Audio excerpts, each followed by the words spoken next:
You are listening to the Horse Radio Network, part of the Equine Network family.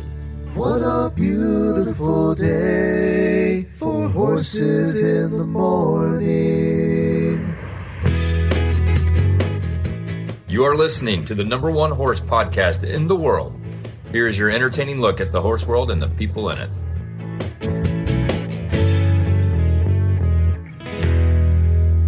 Well, good morning, everybody. I am Glenn the Geek in Ocala, Florida. And I'm Ashley Winch in Albuquerque, New Mexico. And you're listening to Horses in the Morning on the Horse Radio Network for Monday, November 4th, episode 3554 by WERM Flooring. Good morning, Horse World. You have found Horses in the Morning on a Monday. You're in for an amazing horsey week of laughter, learning, and fun with Glenn and Jamie. Well, we have a fun show planned for you today. We have a couple of authors and a couple of fellow podcasters on the show today.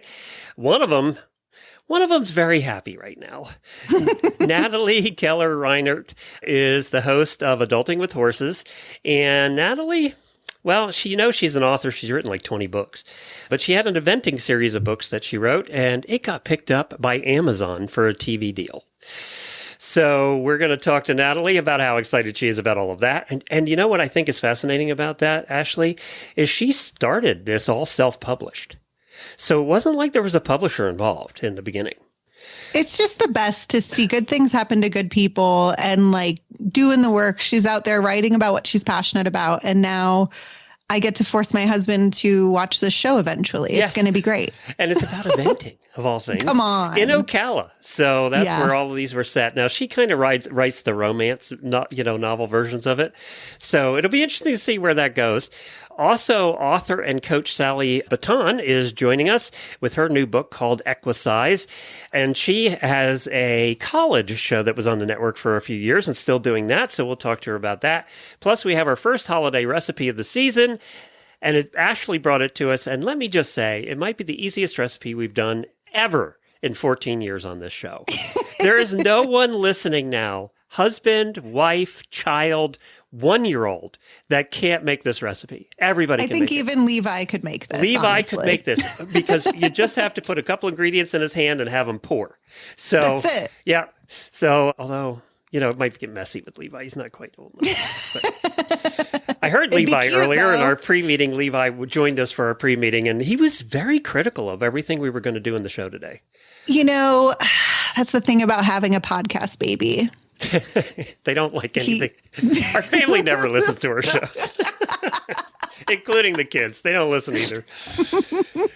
It's so funny. Jamie and I have joked about that for years because our relatives will say, well, you don't keep in touch. You don't call enough. And we're all like, you can hear what our life is every day on this show. Just go subscribe and listen, and you'll know exactly what's going on in our lives. But see, then there's the other side of it. I don't want my in-laws to know, so I don't want them to tune in when I'm on the show. That's kind of where Jamie falls too, actually. All right, and in our Auditor Post show, we have something very special planned for that as well, which you'll hear about in a minute. But Jamie, by the way, is fine after the weekend of tornadoes. I know a lot of you were concerned because Oklahoma City got hit pretty bad with tornadoes over the weekend, right above Norman where she lives. It was all around her, actually. They had like 8 inches of rain, too. But she was away. She was in the mountains of North Carolina, ironically, and missed all of it. But she is fine. Apparently, the farm, from what she heard, is fine. She always seems to go away when they have bad weather. Her poor farm sitter always has to deal with it. Yeah, I don't know if that's a good thing or a bad thing. She was there for the massive... Because I feel like you'd be extra. She was there, though, for the massive hailstorm that happened that day. So, oh, that's right. Yeah. She told me all about that, actually. Yeah, that was a bad one. Well, a couple of things, news items before we get to our daily Whinnies today. But by the way, Jamie will be back on Wednesday. She's off on vacation right now in Pigeon Forge. Farriers were recognized over the weekend in England, and one lucky farrier took home a new trophy featuring a shoe belonging to Emma. Who's Emma? Do you remember who Emma is? I can't say that I do. The Queen's pony. Remember the funeral and the pony that the Queen rode for the last 13 years of her life? That's right. The fell mare named Emma, and the one that was standing there as the procession went by. They took one of the horseshoes from Emma, and they thought, what better to do with it than to make it into a trophy for farriers. And it was given to the best shod horse at the Queen Elizabeth II Stakes at Ascot Racecourse. The trophy included one of Emma's shoes and had been left as worn. Apparently, they didn't try and clean it up. It's all beat up, but they lacquered it and they put made a really nice base for it. And it was British Champions Day at Ascot, and Princess Anne presented Emma's trophy to Jason. I'm going to butcher his last name. Gazjak, who was the farrier to Ice Max, one of the winners that day. So congratulations to farrier Jason. It's so nice to see farriers get recognized for what they do, because apparently he's a farrier to a lot of the flat race horses over there. And it's just so cool. Just so cool to have Emma, horseshoe as the trophy for farriers. I think that the Queen would have loved that. Absolutely. That's a horse girl way to go. Like, it's so sweet. And speaking of races, there were a few races in California over the weekend. The Breeders' Cup happened there, and you can all go check out what happened and the results of that. But our horse, the Horse Radio Network horse that 50 of us bought shares in, Caldera, had his first race at Churchill Downs on Friday. Using the word race here is a strong choice, Glennie. Well, Caldera seems like a horse. It seems perfect for us, actually. I love this horse. It really does. It really honestly, does. It's very on brand. Yeah, it's very on brand. When we started podcasting in the horse world, it was not a thing. I mean, we were really bucking the trend. And Caldera did too before he got into I see what you did there. Before he even got into the gate, he bucked his rider off before they even got in the gate to start the race. So that started great. The rider got back on, and then they did their little race. Well, Caldera came in 6th. So it just is so on brand that he would buck the rider off before the race started on his first race. It really is. I told my husband, I said, our racehorse is racing today, because he still doesn't understand or comprehend the fact that we have shares of a racehorse or why I did it. And I'm like, it's a company expense. Just deal with it, Zach, even though it's definitely not. He's like, well, let's watch it. And we tried to figure out how to watch it. I couldn't figure that out either. And thankfully, our auditors were giving the play-by-play. And I was just like, oh. Well, it's his first race, and, things can improve. They'll improve. Probably won't buck the rider off for the next race anyway. But it just is so fitting for how the whole Horse Radio Network started. We were definitely bucking the trend for years. And here we are. We're still here. So maybe Caldera will still be there in a year or two. We'll find out. Let's do some Daily Whinnies.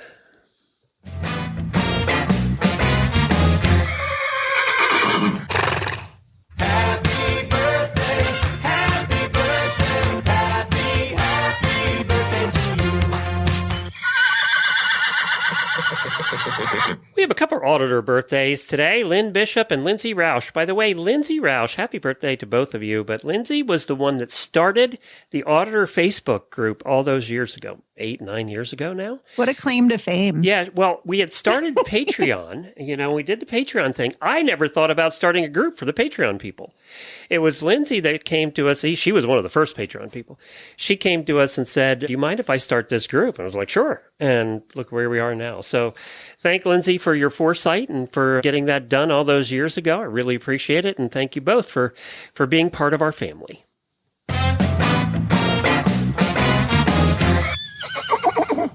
My Daily Winnie goes out to another auditor, Jessica Troop, who you guys might recognize her name from Radiothons past. She is an incredibly talented artist.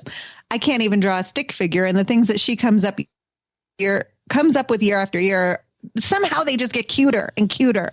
And I don't know how she does it. I haven't seen the 2024 HRN holiday artwork yet, but Glenn is going to do the big reveal during the auditor post show. So after the show, I think we're going to go ahead and drop the preview in the auditor room, and you guys just get ready to die of cuteness. Yes, it is very cute. I have seen it. Only 3 of us have seen it so far. And I will tell you that every year it has Scooter and Nigel in it, and every year it has one of Jamie's horses. I think might be the 5th year. But this year it's Duke. I will give you a preview and tell you her older horse, Duke, is in the card this year, and she does such a great job with these. And so they'll be available on mugs, you can get your Christmas cards with them every year like I do. There are all kinds of different things you'll be able to get this year's holiday design. I know some of you collect them and we do ornaments. I know I get a bunch of ornaments every year. We'll be giving some of those out at Radiothon. I'll get a bunch of the ornaments. So when we ask the trivia questions throughout the day, I think I'll do this year's ornaments. We'll do those as the giveaway for this year. So, cute. So yes, we're looking forward to that. By the way, speaking of Radiothon, we need entries. Only 11 days left, technically, to get those entries in because we need time to process them after. I know it's hard to think about the holidays this time of year, but we really need your songs and your poems, and we need to get your creativity going because we need them by the 15th. So we're going to be bugging you every day now to get your entries in. And if you don't want to enter or have no musical ability like me, then you can just enter to win. And you go to holidayradiothon.com and click on the enter to win. You'll see there's 2 ways to enter with a submission, with a song or poem or something like that. Or you can just enter to win. So you might as well get your entries in. We have over $4,000 in prizes now. Some terrific prizes this year that we'll give away all day long. WERMflooring.com now does your trailer roof. Leaky roofs are a very common problem in horse trailers and RVs. WERM Flooring's revolutionary silicone-based coating creates a barrier against the heat and wet. First, it seals your roof to stop leaks before they start. Second, it reflects back nearly 90% of those nasty UV rays, keeping your trailer or barn up to 60 degrees cooler on a blistering day. So ditch the duct tape and buckets. Invest in long-lasting peace of mind with Seal and Chill. It's applied by pros for a flawless finish, and it's only $7.50 a square foot. That's a steal for cooler, drier, happier trailers or RVs, which means happier horses and people. Head on over to wormflooring.com, that's WERM, flooring.com to find a dealer near you. Well, coming up first today, we have Natalie. She is host of Adulting with Horses. She's also was an author a long time before she was a podcaster. A self-published author. When did you come out with your first book? In 2014? My first book was 2011. Okay. And the eventing series, when did that start? Was that 2011? Was that the first? No, the first one was actually set in racing. I worked in thoroughbreds at the time. The eventing series started either in 2013 or 2014, depending on the website you look at. And I updated the draft at some point in my folder, so I don't really know what the original date is. And you were always self-published for a long time, or up until recently, right? I was, yeah. I made that choice to be self-published. I thought that it was best for that first book that I wrote. Was very, very horsey. It was basically about my own sort of struggle with horses and racing and sort of how horses are all encompassing. You know, I was just kind of going through something and I wrote a book about it. And it just didn't feel like, okay, this is something that, you know, a New York publisher is going to want to send out to 1 million people. Right. It felt really intimate for horse people. And I had a really successful blog. So I actually had a lot of readers built in. So I self-published it. And all the days it of just kind blogs. of snowballed. I know. Oh, blogs were the best. I know. It seems so ancient now, doesn't it? It's like talking about your grandparents and thinking about a blog at the same time. It's so funny. Yeah, and blogs made money, and you didn't have to have intrusive ads all over them. You could just have like 1 or 2. It was crazy. Now it's changed. Now there's ads all over them. Mm-hmm. So then you started the eventing series. Just for those that don't know, give everybody an idea what the eventing series is. Yeah, so the eventing series is an 8-book series that follows one lead character on her journey from like dreadful, stuck-up, know-it-all 22-year-old to pretty awesome horse lady professional by the end. And it grows in scope with every single book as she gathers more people and horses around her and develops this community of like-minded souls in the eventing world. It's set in Ocala, And it features tons of riding scenes and training and lots of barn drama. Super fun. Of course, because all of that's true to real life. It is all very inspired by real events. Yeah, exactly. Every now and then somebody says, that couldn't have happened. And if you know Natalie, there are romance all the way through the books. You know that. And I think what's really important with the eventing series is it is a singular romance. It is not somebody falling in and out of love. There is one couple and how that relationship matures, which was really interesting to explore. Well, that is interesting too, because it goes against the conventional wisdom of having this person have 25 lovers over an 8-book series.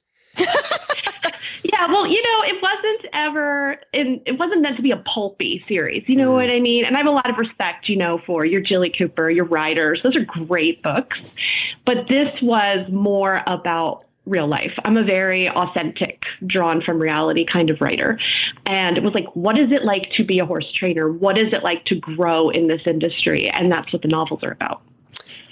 Now let's get to why you're on the show today. So the only thing people care about. Yeah, why she's on the show today is because something happened. Well, we kind of knew it was happening, but you got to announce it, last week before? Oh, yeah, in October at some point. Tell everybody what it is. The eventing series has been optioned by Amazon MGM Studios to explore creating a television series based on the eventing series and Briar Hill Farm, its spin-off series. Good for you. Yeah, we're talking horses on TV. We're talking eventing on TV. Yeah, which is incredible. Honestly, the day before the election, that's what the world needs. we don't get political on this show, but tell me that the world doesn't need a TV show on eventing right now. Oh my gosh, it's all about love and ponies. That's Come right. on. In Ocala. I mean, what could be better? So tell me, how does a bunch of self-published books get the attention of Amazon? Well, there's horse girls everywhere. Yes. And so all you just have to wait for the horse girl that also has some pull or not full necessarily, but is in the correct industry. And so finally, some people who were, in a position to republish the eventing series with a much larger distribution came into play, and then everything came into play after that. So, with books, it's really can be about distribution and who can get books on shelves in bookstores. Anybody can put books onto online stores, but getting into bookstores is a different story. So I'm working with a great publisher to partner on that and make sure everybody gets a look at these books. So this whole series will be republished now with a publisher? That's right. Yeah. And so I've actually been working all year on redeveloping the series with an incredible editor. And so we have new editions of these with new scenes and new insights into the characters, and they start publishing next week. So we've gone away. You had to take all the flip phones out and put iPhones in and things like that. In certain instances, there were some odd internet references. I mean, 2014 was a long time ago. It was. I did take Twitter out. Just don't even want to go there. Just. Yeah, they are gorgeous new editions, and I updated some of the rules of eventing, which have changed over the years. I took out French link snaffles because they're no longer dressage friendly. So there were changes. Now, we know from Lisa, who, as you know, Lisa Wysocki co-hosts the show sometimes when Jamie's out. And sure. Lisa also has a TV deal. It's hers with Netflix, I think. I'm trying to remember. But she, it's been a long time in the making. Has yours been a long time in the making? Not really. No, mine is in its infancy. Yeah, mine is brand new, but it takes 2 to 3 years to get pretty close to getting something on film. So, when you start out with a book to TV deal, there is the option, and the option says, let us look at this. Nobody else can make a movie of this right now. We're looking. And so it's stage one. And they're looking TV rather than a movie, you think?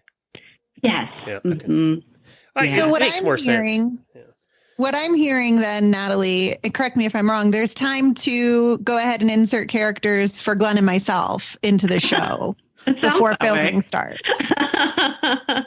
Let's take that private. I'm in, baby. Congratulations, Natalie. This is so freaking exciting. I know how hard you work and how hard you've worked to get the word out about your books, to develop an audience. That isn't easy. It's not easy whether you're doing podcasts or you're writing books or you have a blog. It's hard work. Right. And so congratulations. You're finally going to get the payoff for all that hard work, which at points in your last 10 years, you probably thought that was never going to happen. So congratulations for sticking with it. Thank you very much. I'm thrilled. It's not easy, is it? It is not easy. It has been a lot of crises and some, crying in the car moments. But, you get there. You have, if you're doing the right thing and you're doing what you're really meant to be doing, then you just have to push on. Well, it didn't help you that from the time you wrote your first book to now, the whole publishing world changed.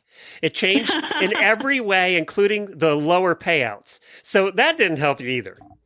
I mostly mind my own business when it comes to things like that. I have my books available on Amazon at first and then everywhere. And then for a while, just on Amazon, it just zigzagged depending on what kind of marketing load I can handle, because it is a one-woman show. It's Natalie selling and marketing and writing and designing everything, which is why it has been a delight to work with a publisher for the first time. Get some help and actually get paid too. That helps too. This girl needed some teams. I needed teammates. Yeah, definitely. By the way, it's exactly how I felt when I sold the network. I ended up getting help by Ashley. I would have never had an Ashley, so man, I can relate. About Ashley.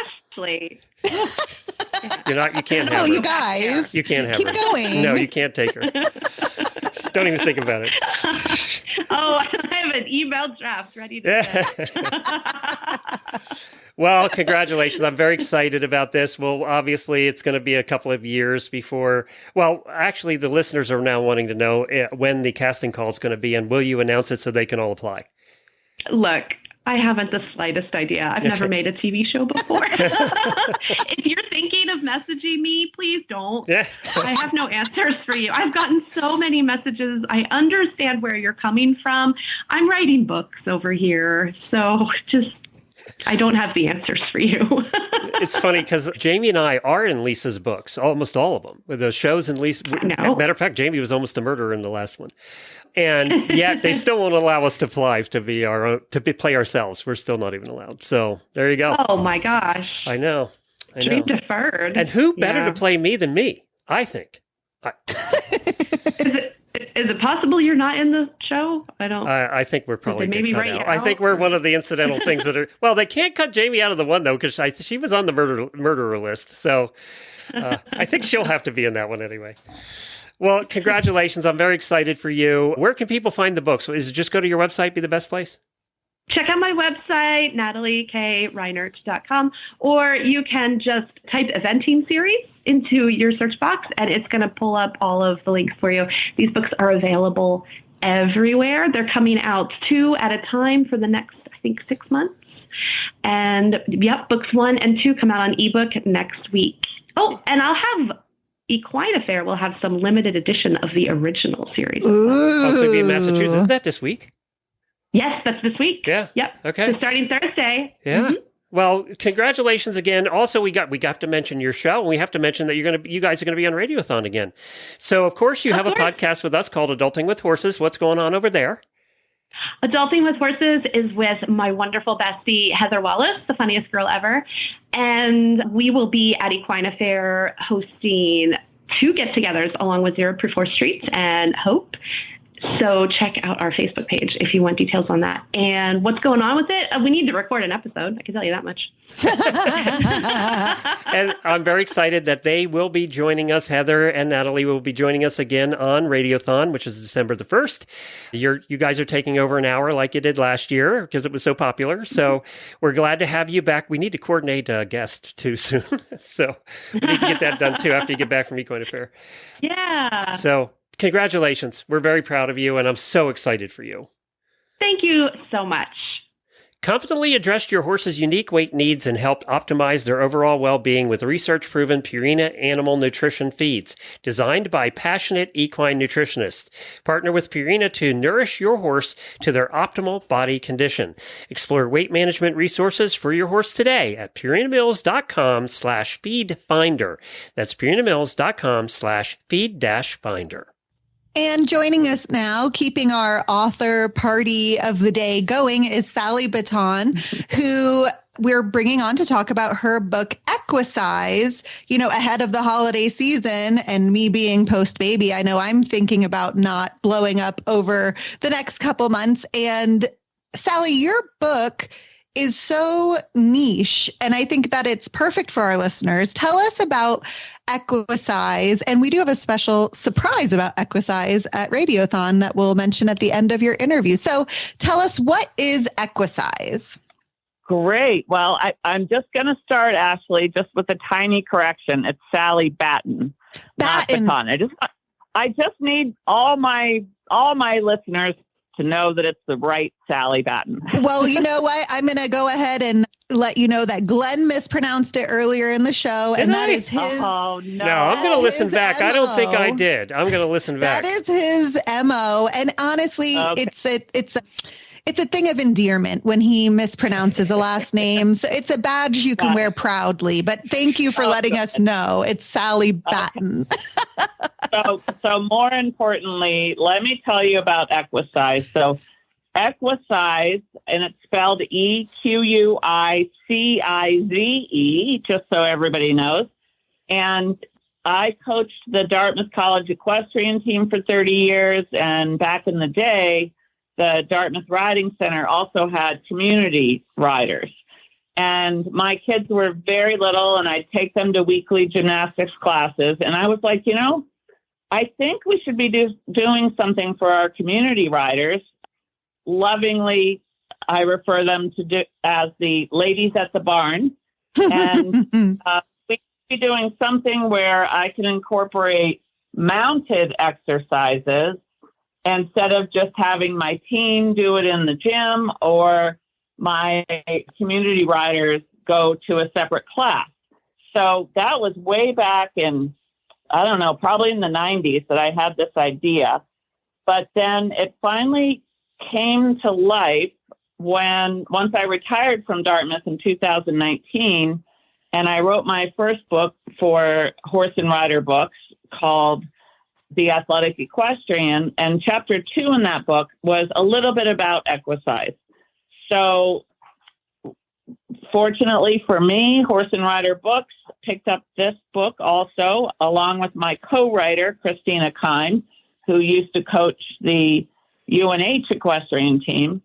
And so basically it has everything. It has what is Equicize and what can it do for me, an introduction, Equicize essentials, grooming Equicize, and then the mounted Equicize warm-up. We have leg builders, balance challenges, upper body and arm builders, toning your core, and cool down. So the only chapter that's unmounted is the grooming stretches, and then all the rest are mounted. So it's kind of like aerobics on horseback.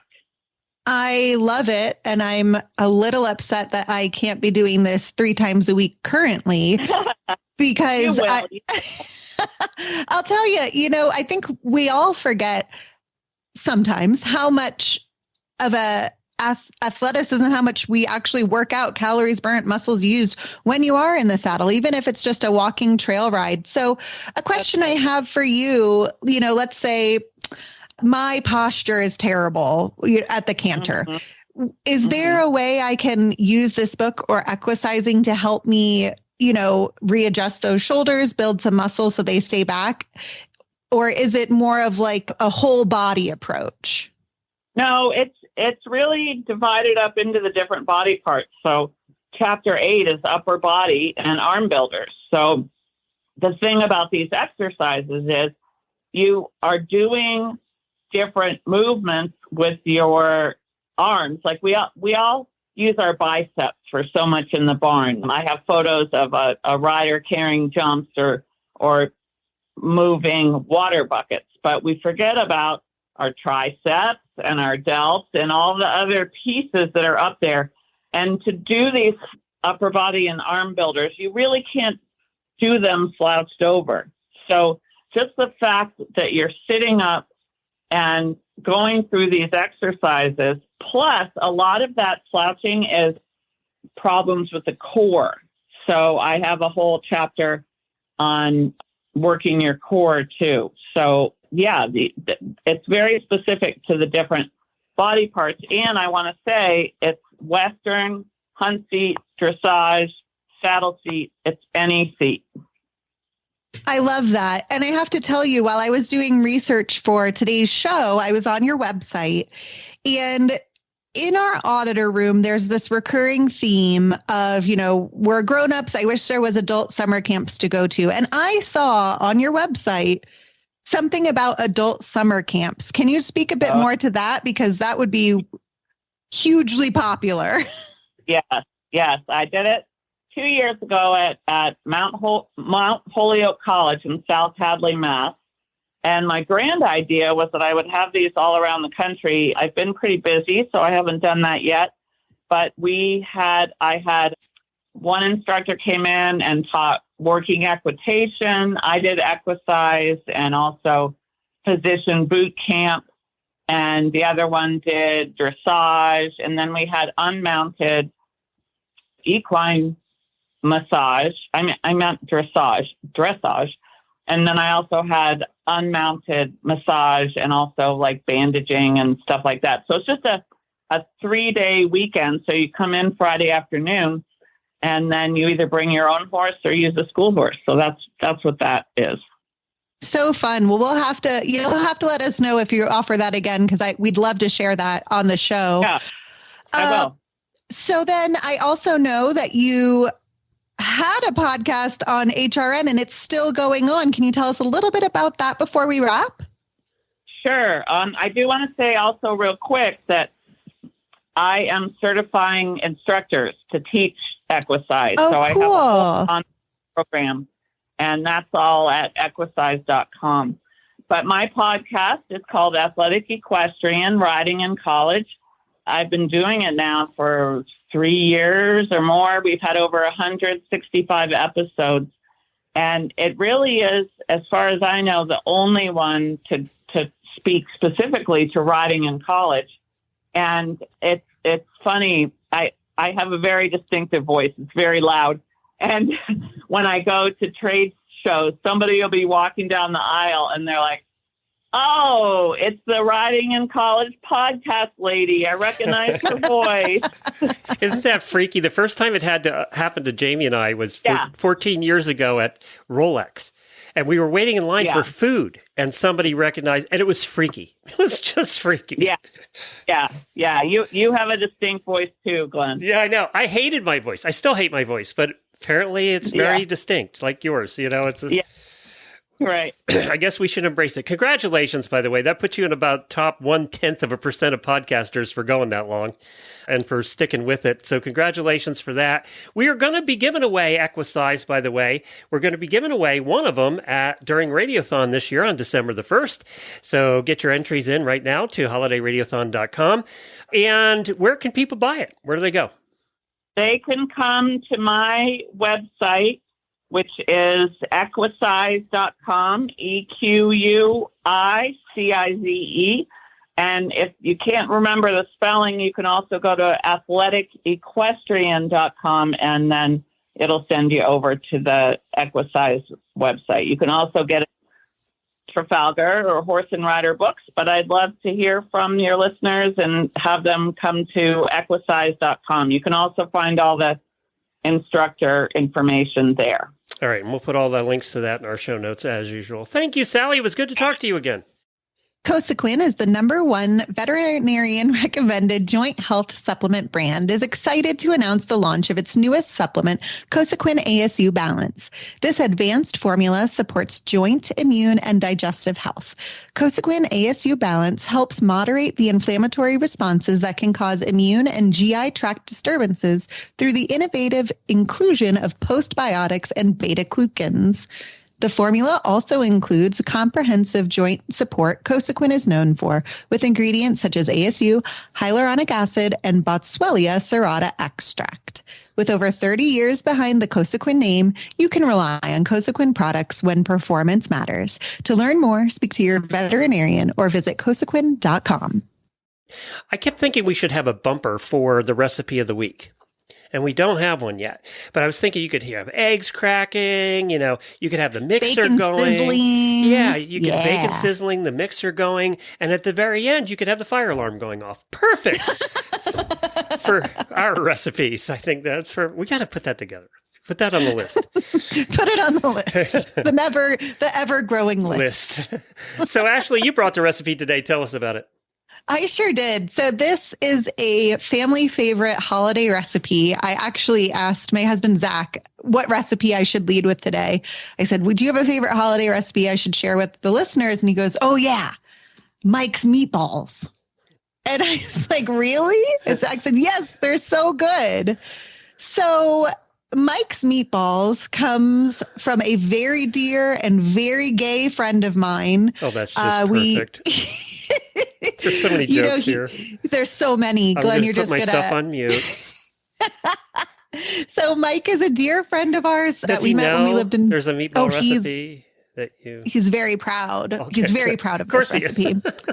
And we met when we lived in Virginia. Mike is just retired from the Navy last year, as a matter of fact. And as we mentioned at the beginning of the show, you guys cannot mess this up. It is delicious. It's 3 ingredients and a crock pot. It's so simple.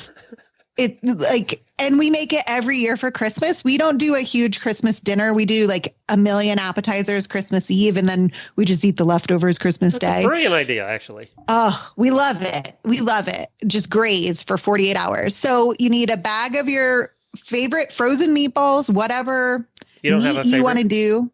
I don't. I usually get like 100% beef, but you could do turkey. I guess you could really do like tofu if that's even a thing. I know Glenn will not be using IKEA meatballs. No, we hate IKEA meatballs. I just don't like them. I don't know if there's a spice in them. I don't know what it is, but I just don't like them. Which ones we really like is, now they're not frozen though. You could freeze them, beforehand. Oh, yeah. Is Publix makes their own version of Italian meatballs. Oh, they're so good. Listen, Publix can do no wrong. No, they're so good. I just freeze them ahead of time because probably you'd want them frozen into this. It would keep them together better. Exactly. Yeah. All right. So what else? So you need your bag of frozen meatballs. I think they come in like 32 ounces or something. Just the bag out of the freezer, guys. Don't overcomplicate this. Yeah.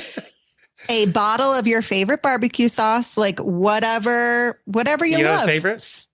We're very partial to Stubbs in this house. Okay. Do you go for the sweet or the savory or the vinegary? Or I like a vinegar personally. Zach likes more of the like sweet, like whiskey kind of flavor. What about you? What's your favorite? We use one, and I found this years ago, and it's very hard to find. I have to order it online right now. But it's called Sissy Sauce. It's Rudy's Sissy Sauce. And it's just like it sounds, Rudy's Sissy Sauce. But it's my favorite barbecue sauce of all time, and I have to order it online because I can't find it anywhere. So that's so funny. Yeah. If ever I win the lottery, I'm going to become the person who names nail polish colors, and I'm going to name barbecue sauces and hot sauces because they're just so fun. Like they get to the craziest names. I got to do it. Next. I can't resist. So I'm recommending Sissy Sauce with Mike's Meatballs. Yep. That's what we're doing. You go there where you want to go. Tell me you have a lot of fun at Mike's expense on Christmas. Oh, God bless Mike. He is such a good sport. He probably has so much fun about it too, actually. He loves it, honestly. And he loves Zach a whole lot. So there's just a lot of jokes. If you guys can imagine, my house at Christmas is just laughter nonstop and inappropriate jokes. And then the last thing you need for this recipe is a jar of grape jelly. Just any grape jelly? And just Smuckers, whatever. This is not complicated, guys. So frozen meatballs, barbecue sauce, grape jelly, throw everything in a crock pot, mix it up, Low for 6 to 8 or high for 4. Serve it with toothpicks and you're golden. Oh, probably That's have the it. sweet and savory thing going. That'd be really good. It is, yes, sweet and tangy. And I've even like done leftovers like over rice for like a kind of Asian-y Oh, vibe. that'd be good. You guys, they're so good. And you don't like meatballs are good for you. That's a protein, like you can't go wrong with Mike's Meatballs. That's all every Christmas. It's not Christmas without Mike's Meatballs. And Jamie could even make it with her weird tofu meatballs things. Yeah, sure. Or the impossible meat, whatever. Yeah. Yeah. Well, this is great. I love how simple this is. Now I'm going to have to try it. I have to give it a try. I mean, you it's have not to hard. report back. No, you guys, you can't mess. And you could probably do different, like you could do an apricot jelly or like whatever. Go crazy. All right. Well, there you go. We'll put that recipe in the show notes like you even need it, but we'll put it in there. If you can't remember that one, maybe you shouldn't be cooking at all. But thank Mike for us. We really appreciate his contribution here. I think I might just send him a link to this episode on Christmas so that he knows how that Mike's Meatballs have been, spread far and near. Well, thank you for joining us, everybody. And we're going to have a little bit of a post show for the auditors where we're going to reveal to Ashley for the first time the holiday design for this year for the Christmas cards and the mugs and all that. And I think you're going to love it. So we're going to be doing that right after in the post show. It'll be the first time you see it. Also, today apparently is National Candy Day. So just eat some of the leftovers from Halloween. Yeah. What's your favorite, Glenn? Candy? Snickers. Yeah. Oh, that's a good one. Yeah. Solid. It's got all the things. Yeah, Snickers is still my favorite, I think. And, salty, crunchy, chewy, sweet. That's a good one. And, in the old days when we went trick-or-treating, this mini-size things really weren't around. So you got full-size candy bars in those days. Hot dang. They didn't have the bags of minis back then. So I don't know when that started. That started after I was trick-or-treating. But yeah, so we used shrinkflation. We used to get and that's when Snickers used to be full-size. Now they've cut them about in half anyway. But I love how now the king size is the size that the Snickers used to be in the old days. Yeah, exactly. And pints of ice cream are not pints anymore. And half gallons of ice cream are not half gallons anymore. But anyway, so go out and have some candy today. Thank you, Ashley, for filling in. Jamie will be back on Wednesday, and we'll have some fun then. But we really do appreciate you filling in every time we need it. Thanks hey, it's my pleasure. Are you kidding me? And, of course, we'll be together on December the 1st.